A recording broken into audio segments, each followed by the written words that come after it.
ஆண்டவராகிய இயேசு கிறிஸ்துவின் இனிய நாமத்தினாலே உங்கள் யாவருக்கும் என் அன்பையும் வாழ்த்தலையும் தெரிவித்துக் கொள்கிறேன். இந்த நாளில் உங்களோடு கூட பகிர்ந்து கொள்ளும்படியாய் தெரிந்து கொண்ட வேதத்தின் கதாபாத்திரம் ஆகான். இவன் எஸ்தர் புத்தகத்தில் வரும் துஷ்ட ஆமான் அல்ல, இவன் யோசுவாவோடு கூட பயணித்தவன். இவனது வாழ்விலிருந்து 4 எதிர்மறையான காரியங்களை இன்றைக்கு உங்கள் முன்பாக வரிசைப்படுத்த இருக்கின்றேன். அதாவது, அடிமைத்தலை வீடாகிய எகிப்திலிருந்து இஸ்ரவேல் ஜனங்களை ஆண்டவரின் கிருபையோடு பலத்தோடு கூட வெளியே கொண்டு வந்து விட்டார் மோசே. இப்பொழுது இந்த இஸ்ரவேல் ஜனங்களை அழகாயும் அதே சமயத்தில் அமெரிக்கையாயும் குடியமர்த்தும் மகா பெரிதான பொறுப்பு யோசுவாவுக்கு கொடுக்கப்படுகிறது. இந்த கானான் தேசத்தை இவர்கள் சுதந்திரிப்பார்கள் என்று சொல்லி நம்முடைய முற்பதாகிய ஆபிரகாமிற்கு ஆண்டவர் அநேக ஆண்டுகளுக்கு முன்பு வாக்கு பண்ணினார்.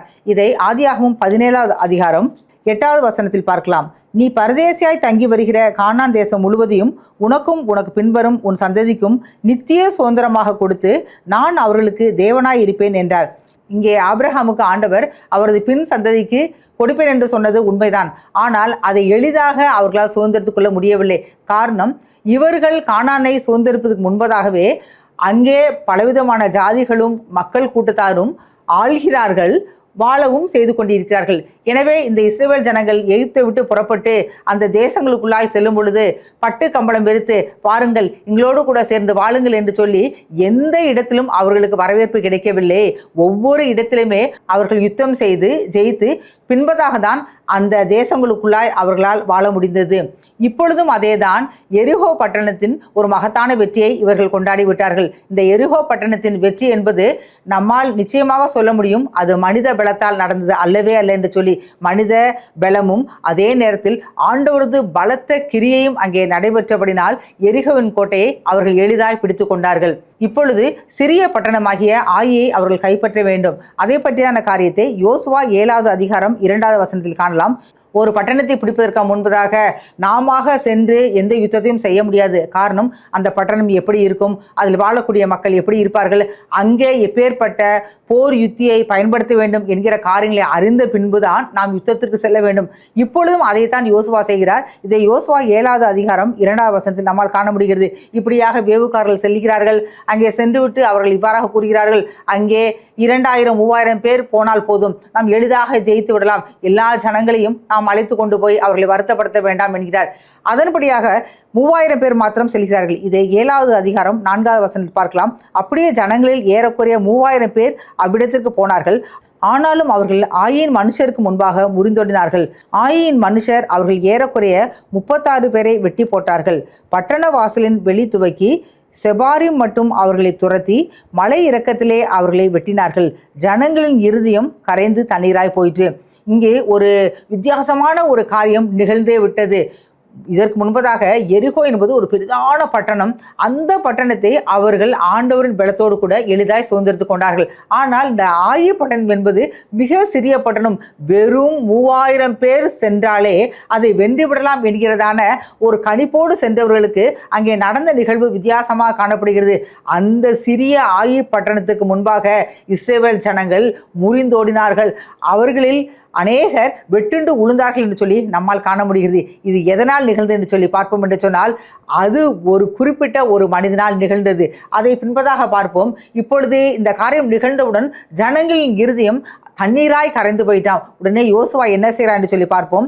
யோசுவா 7வது அதிகாரம் 6வது வசனம். அப்பொழுது யோசுவா தன் வஸ்திரங்களை கிழித்து கொண்டு அவனும் இஸ்ரவேலின் மூப்பரும் சாயங்காலம் மட்டும் கர்த்தரின் பெட்டிக்கு முன்பாக தரையிலே முகங்குப்புற விழுந்து தங்கள் தலைகள் மேல் புழுதியை போட்டுக்கொண்டு கிடந்தார்கள். நாம் எல்லோரும் அறிந்தபடி பழைய ஏற்பாட்டின் காலத்தில் நம்மால் மேற்கொள்ள முடியாத ஒரு பாடுகளோ சோதனைகளோ வேதனைகளோ வரும்பொழுது அவர்கள் ஆண்டவருடைய சமூகத்துக்கு முன்பாக தங்களுடைய வஸ்திரங்களை கிழித்து அவர்கள் முகங்குப்புற விழுந்து தேவனுடைய அந்த இரக்கத்திற்காகவும் பாதுகாப்பிற்காகவும் அவர்கள் கெஞ்சுவதை நாம் அநேக இடங்களில் பார்த்திருக்கிறோம். இப்பொழுதும் அதே தான் நிகழ்ந்திருக்கிறது. காரணம், பெரிய யுத்த தலைவன் மோசேயோடு கூட அநேக ஆண்டுகள் நடந்த இந்த யோசுவாவுக்கு இது ஒரு பெரிய தோல்வியாய் காணப்படுகிறது. இது யோசுவாவுக்கு மாத்திரமல்ல, அந்த முழு இஸ்ரவேலுக்கும் தோல்வியாய் காணப்படுகிறது. ஆனால் இந்த தோல்விக்கு என்ன காரணம் என்று அறியவில்லை.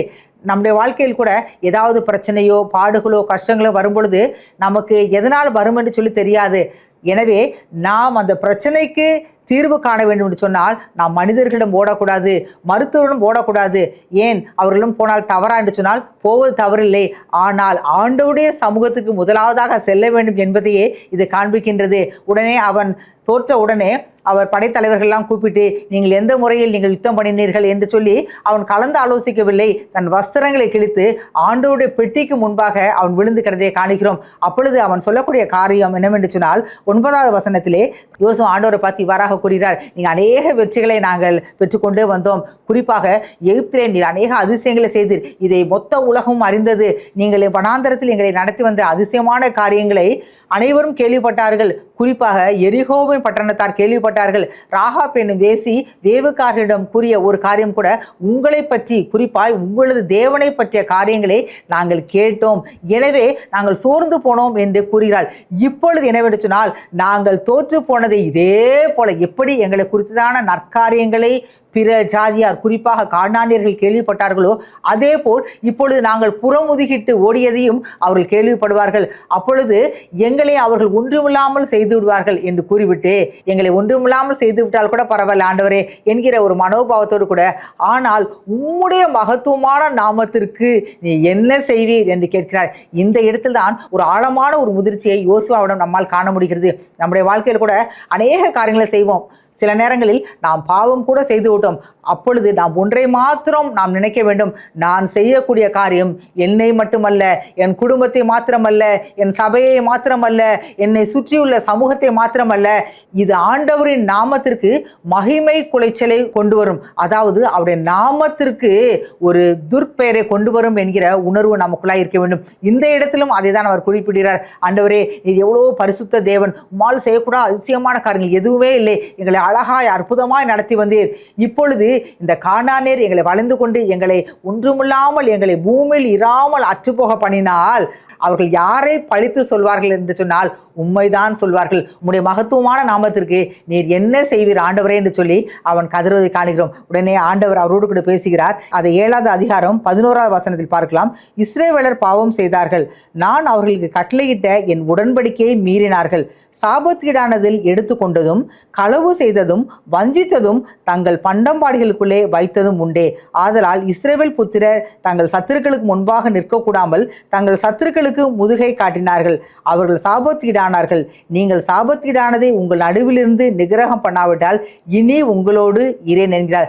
இங்கே ஆண்டவர் திட்டமும் தெளிவுமாக, ஏன் ஆயி பட்டணத்திற்கு முன்பாக நீங்கள் முறிந்து ஓடினீர்கள், நீங்கள் தோற்று போனீர்கள் என்றால், நீங்கள் களவு செய்தீர்கள், நீங்கள் திருடினீர்கள், அதை உங்கள் பண்டம்பாடிக்குள் ஒளித்து வைத்தீர்கள், நீங்கள் பாவம் செய்தீர்கள் என்று சொல்லி ஆண்டவர் கூறுகிறார்.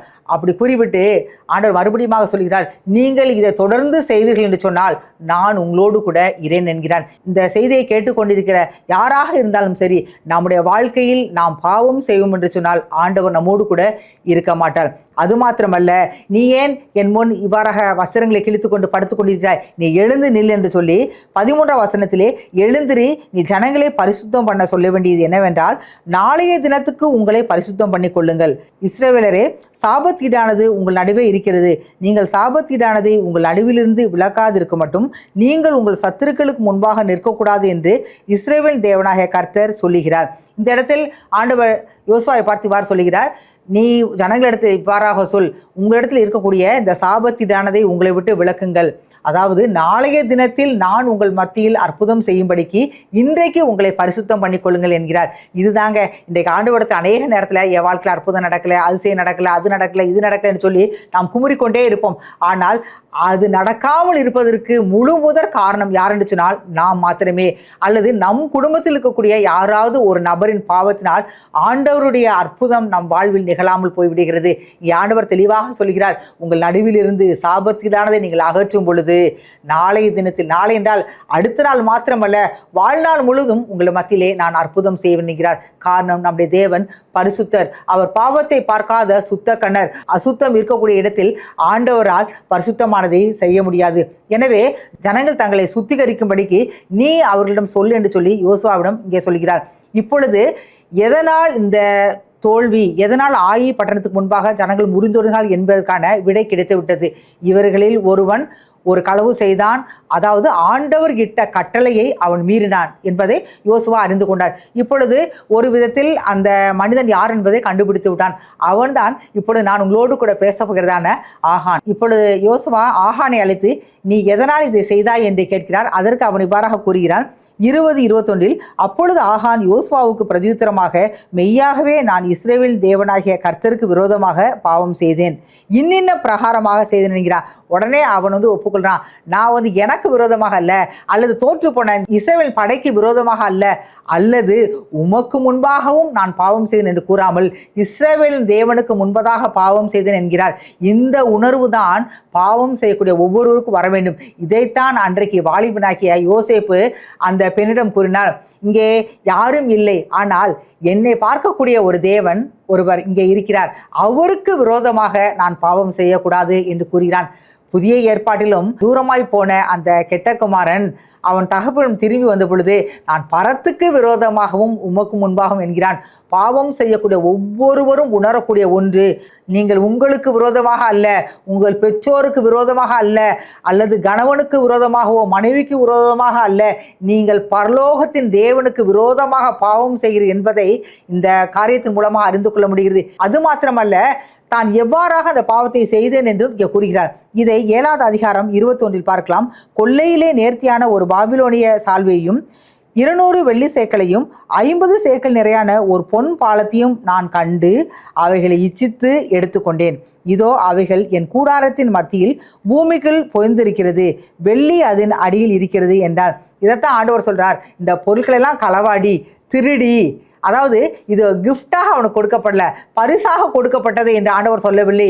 அவன் களவு செய்தான், அவன் திருடினான், அதை அவனது பண்டம்பாடிக்குள்ளே ஒளித்து வைத்தான் என்று சொல்லி ஒரு மனிதன் இன்னொரு மனிதனிடம் எப்படி பேசுவார்களோ அதே போல் பேசுகிறார். இதை பார்க்கும் பொழுது எந்த அளவிற்கு நாம் ஆண்டவருக்கு பயந்து இந்த உலகத்தில் வாழ வேண்டும் என்பதை இந்த வசனம் சுட்டி காண்பிக்கின்றது. இதைத்தான் ஆகான் சொல்கிறான், அவைகளின் கூடாரத்தின் மத்தியில் பூமிக்குள் பொதிந்திருக்கிறது என்று சொல்லி. பூமிக்குள் அவன் புதைத்து வைத்தானா? ஒவ்வொருவரும் தனித்தனியான ஒரு கூடாரத்தில் வசித்து வந்தார்கள். இவன் மற்ற இஸ்ரவேல் ஜனங்களுக்கு தெரியாமல் தனது கூடாரத்தில் ஒரு குழியை தோண்டி அதை புதைத்து வைத்தான். ஆனால் வானத்தையும் பூமியை உண்டாக்கிய தேவனுக்கு முன்பாக எதையாவது மறைத்து வைக்க முடியுமா? அதை அப்பட்டமாக அத்தனை ஜனங்களுக்கு முன்பாகவும் ஆண்டவர் கொண்டு வந்து விட்டார். அவன் என்ன விதமான பாவத்தை செய்தான் சொன்னால், அவன் சொல்கிறான், கொள்ளையிலே நேர்த்தியான ஒரு பாபிலோனிய சால்வியை எங்கே எடுத்தான்? ஆயப்பட்டினத்தில் அவன் எடுக்கவில்லை, அவன் எரிகோவில் எடுத்தான். இன்றைக்கும் என்றைக்கும் வஸ்திரம் என்பது ஒரு கவர்ச்சிகரமான, அது விரும்பத்தகுந்த ஒரு காரியமாக காணப்படுகிறது. ஆனால் நாம் பேசக்கூடிய இந்த பழைய ஏற்பாட்டின் காலம் என்பது அது ஏறக்குறைய அது ஆபரணங்களுக்கு, அதாவது பொன் வெள்ளிக்கு இணையாக அது கருதப்பட்டது. காரணம், இன்றைக்கு நமக்கு ஆடை வேண்டும் என்று சொன்னால் உடனே கடைக்கு சென்று நாம் அந்த ஏற்கனவே தயாரிக்கப்பட்ட அந்த ஆடையை அணிந்து நமக்கு சரியாக இருக்கும் என்று சொன்னால் நாம் அதை வாங்கி கொண்டு வந்து விடுவோம். ஆனால் அன்றைய நாட்களில் அப்படி அல்ல. அதை நெய்வதற்கு அநேக மாதங்களாகும். அனைத்துமே கரங்களால் மாத்திரமே, அதாவது எந்த விதமான இயந்திரங்களின் உதவி இல்லாமல் மனித பலத்தோடு கூட தான் இந்த ஆடையை தயாரிக்க முடியும். இதிலும் இந்த பாபிலோனிய சால்வி என்பது அது மிகவும் ஒரு கவர்ச்சிகரமான, விலை மதிக்க முடியாத ஒன்று.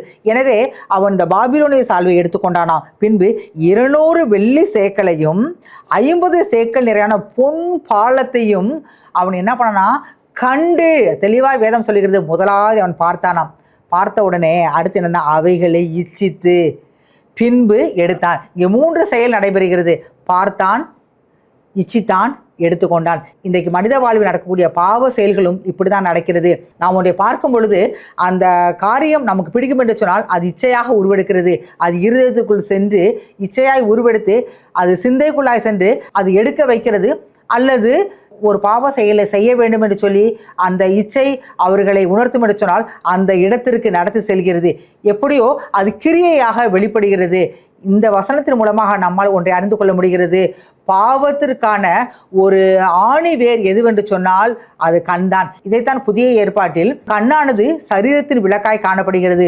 உன் கண் கெட்டதாய் இருந்தால் உன் சரீரம் முழுவதும் இருளாய் இருக்கும் என்று சொல்லி அந்த வசனம் கூறுகிறதாய் காணப்படுகிறது. இதன் மூலமாக நாம் ஒன்றை தெளிவாக அறிந்து கொள்ளலாம். நம் கண்களை குறித்து எந்த அளவிற்கு எச்சரிக்கையாக இருக்க வேண்டும் என்று சொல்லி நாம் இந்த உலகத்தில் போகும்பொழுது அநேக காரியங்களை பார்ப்போம். ஆனால் இந்த கண்ணின் பார்வை அது இச்சையாக உருவெடுப்பதற்கு முன்பதாகவே கண்களுக்கு நாம் கலிக்கம் போட வேண்டும். இந்த கண்களின் இச்சை என்பது இவனுக்கு மாத்திரம் வரவில்லை. இந்த கண்களின் இச்சையின் மூலமாக தான் இன்றைக்கு மாத்திரமல்ல என்றைக்குமே இந்த மனுக்குலத்தை அழிக்க வேண்டும் என்று சொல்லி சத்துருவானவன் திட்டம் பண்ணி கொண்டிருக்கிறான். இந்த திட்டம் என்பது நேற்றோ இன்றோ உருவாக்கப்படவில்லை. இந்த உலகம் சிருஷ்டிக்கப்பட்ட பொழுதிலே, குறிப்பாக ஏதேன் தோட்டத்திலே இந்த திட்டத்தை சத்துருவாய சாத்தான் அவன் நிறைவேற்றினான். எப்படி நிறைவேற்றினான் என்று சொன்னால், முதல் பெண்ணும் முதல் தாயும் முதல் மனைவியுமாகிய ஏவாள் இந்த கண்களின் இச்சையினால் விழுந்து போனாள். அதை தொடர்ந்து நீதிமானாகிய லோத்து கண்களின் இச்சையினால் விழுந்து போனான். பின்பதாக சிம்சோன் விழுந்து போனான். இப்படி அநேக வேதத்தின் முக்கியமான கதாபாத்திரங்களே இந்த கண்களின் இச்சையினால் தான் விழுந்து போயிட்டது. இன்றைக்கு ஆண்டவர் ஒரு எச்சரிப்பின் செய்தியை நம்மோடு கூட சொல்லிக் கொண்டிருக்கிறார். நம் கண்களை குறித்து நாம் மிகவும் கவனமாக இருப்போம். இவன் கண்களால் கண்டான், இச்சிதான், பின்பு அதை எடுத்துக்கொண்டான். இவராக முதலாவதாக இந்த ஆகானிலிருந்து நான் உங்களோடு கூட பகிர விரும்பும் காரியம் என்னவென்று சொன்னால், அவன் கண்களின் இச்சையில் விழுந்து போனான். இரண்டாவதாக ஆகானின் வாழ்வில் நான் கூற விரும்புவது ஆகானின் கீழ்ப்படியாமை.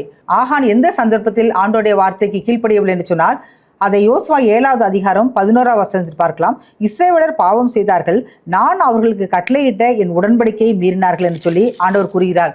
அவர் என்ன கட்டளையிட்டார்னு சொன்னால், அதை யோசுவா 6வது அதிகாரம் 18வது வசனத்தில் பார்க்கலாம்.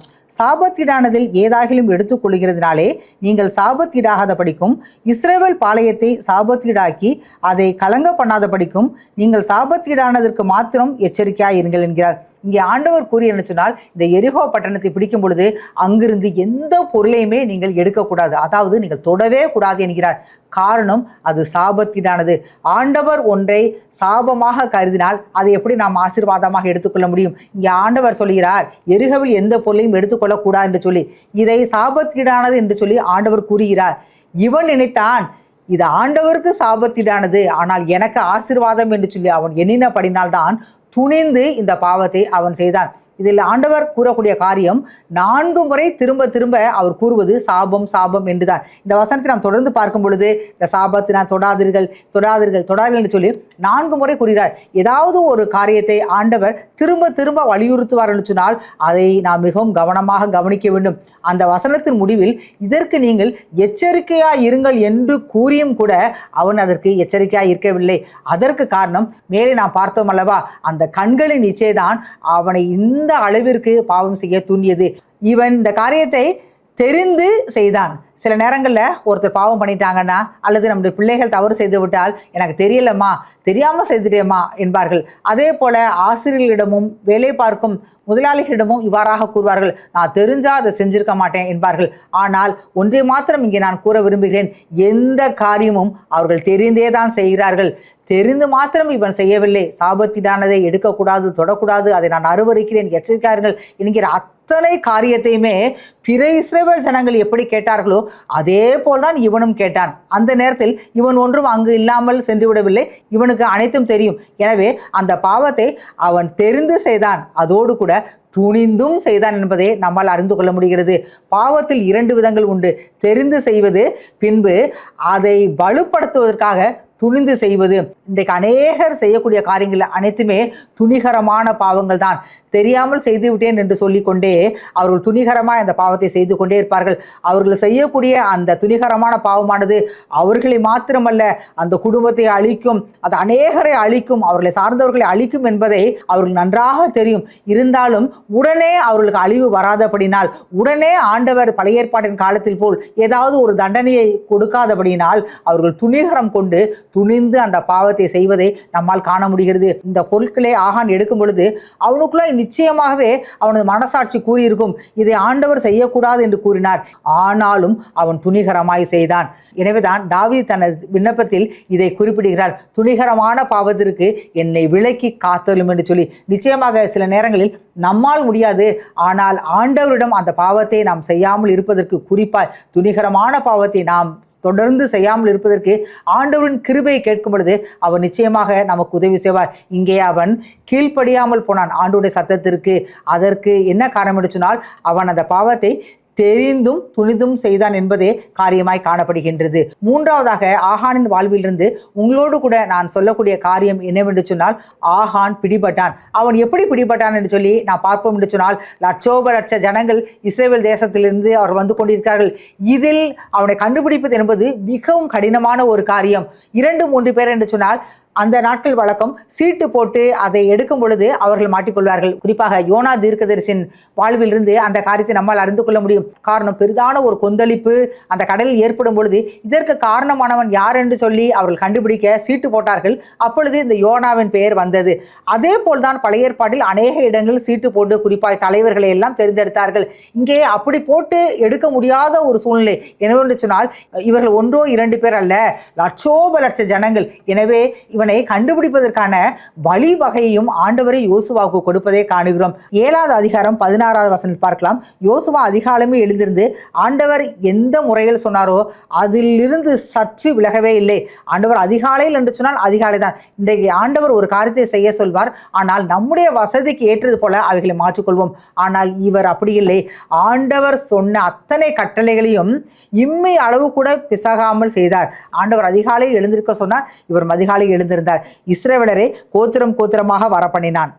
அப்பொழுது யூதாவின் கோத்திரம் குறிக்கப்பட்டது. ஏற்கனவே 14 சொன்னேனளவா, அது ஒவ்வொரு வார்த்தைக்கு முன்பதாக கர்த்தர் குறிக்கிற குடும்பம், கர்த்தர் குறிக்கிற வம்சம், கர்த்தர் குறிக்கிற கோத்திரம். இதை பார்க்கும் பொழுது எந்த அளவு ஆண்டவர் நம்மோடு கூட அவர் இடைப்படுகிறார், நம்மோடு கூட அவர் பயணிக்கிறார் என்பதை நம்மால் அறிந்து கொள்ள முடிகிறது. 17வது வசனத்தில் அவன் யூதாவின் வம்சங்களை வரப்பண்ணின போது சேராகியரின் வம்சம் குறிக்கப்பட்டது. அவன் சேராகியரின் வம்சத்தை பேர் பேராக வரப்பண்ணின போது சப்தி குறிக்கப்பட்டான். 18 அவன் வீட்டாரை அவன் பேர் பேராக வரப்பண்ணின போது யூதா கோத்திரத்து சேராகின் குமாரனாகிய சப்திக்கு பிறந்த கர்மியின் மகன் ஆகான் குறிக்கப்பட்டான். இதை வாசிப்பதற்குள்ளாக நமக்கே மூச்சு முட்டிக்கிறது அல்லவா? ஆனால் வேதம் எவ்வளவு தெளிவாக சொல்கிறது. அந்த கோத்திரத்திலிருந்து இந்த சுற்று வட்டம் சுருங்கி கொண்டே வருகிறது. முதலாவது கோத்திரம், அடுத்த வம்சம், அடுத்த குடும்பம் என்று சொல்லி இப்பொழுது யார் இந்த பாவத்தை செய்தான் என்று சொன்னால் கர்மியின் மகன் ஆகான் என்பதை கண்டுபிடித்து விட்டார்கள். இப்படித்தான் லட்சோப லட்ச இஸ்ரவேல் ஜனங்கள் மத்தியிலே பாவம் செய்த ஆகான் பிடிபட்டான். இங்கே ஆண்டவர் யோசுவாவிற்கு, அதாவது இஸ்ரவேல் ஜனங்களை வழிநடத்தி செல்லக்கூடிய யோசுவாவிற்கு ஆண்டவர் ஞானத்தை கொடுத்து அந்த பாவம் செய்த ஆகானை அந்த கூட்டத்திலிருந்து பிரித்தெடுக்க உதவி செய்கிறார். இந்த ஞானம் யோசுவாவுக்கு மாத்திரமல்ல, இன்றைக்கு ஆண்டவருடைய ஊழியத்தை செய்யக்கூடிய ஒவ்வொருவருக்குமே இந்த ஞானத்தை ஆண்டவர் கொடுக்கிறார். ஒருவேளை விசுவாசிகளுக்கு வரக்கூடிய பிரச்சனைகளை போன்று நமக்கு வராமல் இருக்கலாம், ஆனால் வித்தியாசமான பிரச்சனைகளை அன்றாடம் நாம் சந்தித்து கொண்டுதான் இருக்கிறோம். காரணம், நாம் யுத்தத்தின் முன்னணியில் நின்று கொண்டிருக்கிறோம். சத்துருவானவன் நம்மைத்தான் முதலில் தாக்குவான். ஆனால் அதிலிருந்து விடுபடுவதற்கு ஆண்டவருடைய தேவ ஞானம் நமக்கு பெரிதான ஒரு உதவியாய் காணப்படுகின்றது. இப்பொழுது கடைசியாக இந்த ஆகான் வாழ்விலிருந்து உங்களோடு கூட நான் சொல்லக்கூடிய காரியம் என்னவென்று சொன்னால், ஆகான் அழிந்தான். முதலாவதாக கண்களினால் இச்சிக்கப்பட்டான், இரண்டாவதாக கீழ்ப்படியாமல் போனான், மூன்றாவதாக பிடிபட்டான், நான்காவதாக அழிந்து போனான். இதை யோசுவா 7வது அதிகாரம் 24ஆம் வசனத்தில் பார்க்கலாம். அப்பொழுது யோசுவாவும் இஸ்ரவேலர் எல்லாரும் கூட சேராகின் புத்திரனாகிய ஆகானையும் அந்த வெள்ளியையும் சால்வையையும் பொன் பாலத்தையும் அவன் குமாரரையும் குமாரத்திகளையும் அவன் மாடுகளையும் கழுதைகளையும் ஆடுகளையும் அவன் கூடாரத்தையும் அவனுக்குள்ள யாவையும் எடுத்து ஆகோர் பள்ளத்தாக்குக்கு கொண்டு போனார்கள். மேலே நாம் பார்த்த அத்தனை காரியங்களையுமே அவர்கள் ஆகோர் என்னும் பள்ளத்தாக்கிற்கு கொண்டு செல்கிறார்கள். எதற்கு கொண்டு செல்கிறார் என்று சொல்லி பார்ப்போம் என்று சொன்னால் 25 அங்கே யோசுவா, நீ எங்களை கலங்க பண்ணினது என்ன?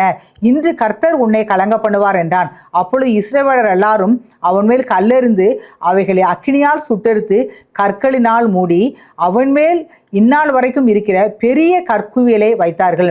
இந்த இடத்துல பார்க்கும் பொழுது அவனை அங்கே அழைத்து கொண்டு ஏன் போகிறாங்கன்னா, நீ இனிமேல் எங்கள் கூட இருக்க வேணாம், எங்கள் கூட்டத்தோடு இருக்க வேணாம், நீ இந்த ஆகோர் பள்ளத்தாக்கில் உன் ஆடு மாடு மனைவி பிள்ளைக நீ திருடிட்டு வந்தில, இந்த பொருட்களோடு கூட இருந்து கொள் என்று சொல்வதற்காக அல்ல, அங்கே அவன் கற்களால் எரியப்பட்டு அடித்து கொல்லப்பட்டான். இதை பார்க்கும் பொழுது நமக்கு கொஞ்சம் கஷ்டமாகத்தான் இருக்கிறது.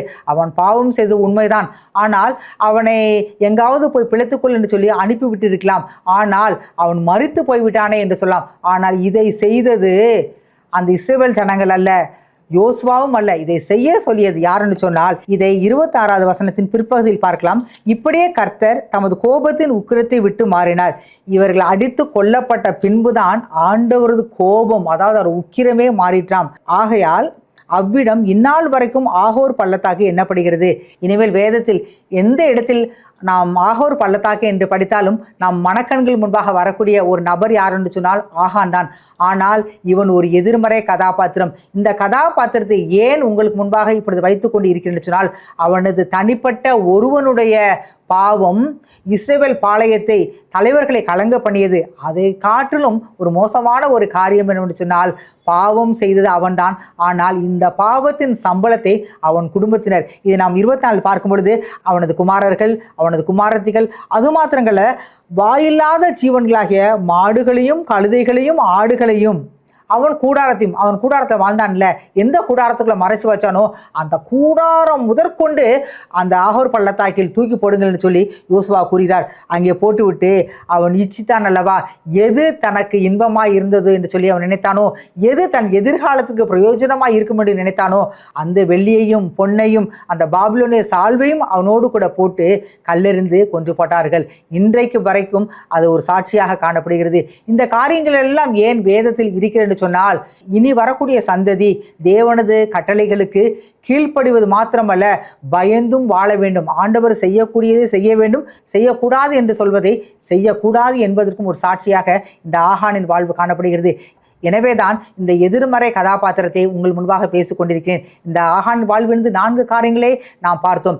இந்த காரியங்கள் ஏதாகிலும் நம்முடைய வாழ்வில் இருக்கும் என்று சொன்னால், அவைகளை நாளைக்கல்ல, அடுத்த வாரம் அல்ல, இன்றைக்கே ஆண்டவருடைய சமூகத்தில் அறிக்கையிட்டு விட்டு விடுவோம். மன்னிக்கிறதுக்கு தயவு பெருத்த அந்த நல்ல ஆண்டவர் நம்முடைய பாவங்களை மன்னித்து அவரது கிருபையினாலும் இரக்கங்களினாலும் நம்மை மாத்திரமல்ல, நம்முடைய குடும்பத்தையும் நம் தலைமுறைகளையும் ஆசீர்வதிக்க ஆண்டவர் வல்லமையுடைய, அவர் ஆர்வமுடைய ஒரு தேவனாக காணப்படுகிறார். எனவே இந்த நேரத்தில் நம்முடைய வாழ்க்கையை ஆண்டவருக்கு அர்ப்பணிப்போம். கர்த்தர் பெரிய காரியங்களே நம்முடைய வாழ்க்கையில் செய்வாராக.